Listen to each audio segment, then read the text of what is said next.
Let's take another look at multiplication and division. This first problem says, Max arranged his baseball cards in 5 rows with 4 cards in each row. How many baseball cards does Max have in all? Now, I know that I'm trying to figure out how many baseball cards Max has in all. And I know that I'm going to use these numbers, 5 rows, 4 cards in each. When I see words like rows and each, that's telling me that it's definitely a multiplication and division problem. And I know that I'm putting cards into rows. So I know that this one is going to be multiplication. You can use manipulatives if you want to make a display, or if you want to make a drawing, you can do that too. 5 rows looks like this. 1, 2, 3, 4, 5. Remember, rows go side to side. They go horizontally. So there are my 5 rows, and I know that there are 4 in each row. 1, 2, 3, 4. And I'm just going to do a fast array so that I don't have to go put all of those cards in. But the equation that would go with this is 5 times 4. That's 4 plus 4 plus 4 plus 4 plus 4, and that equals 20.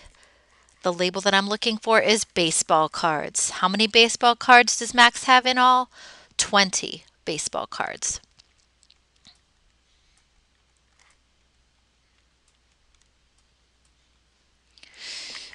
In this problem down here, it says Joe had 35 baseball cards.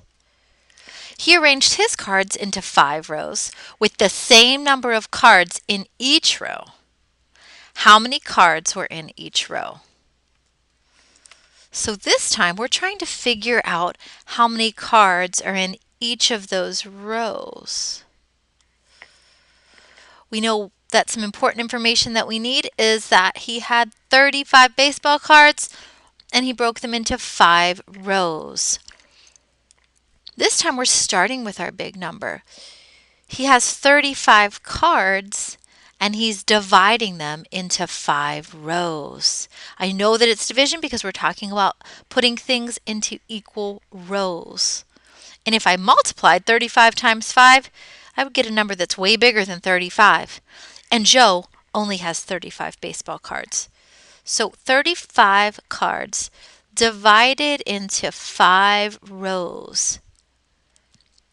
Now we have to figure out what the answer is. So I can use a picture the very same way.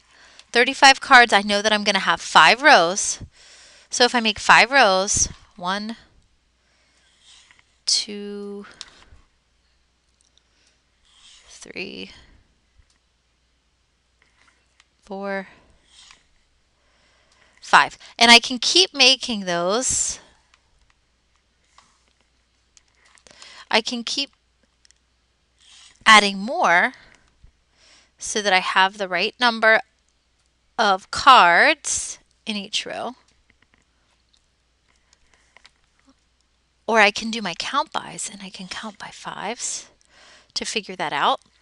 So here's 5 in this column, and then I know that 5 in the next column would be 10, and then 5 in the next column would be 15, and then 5 in the fourth column would be 20, and 5 in the fifth column would be 25, 5 in the sixth column would be 30, and then 5 in the seventh column would be 35.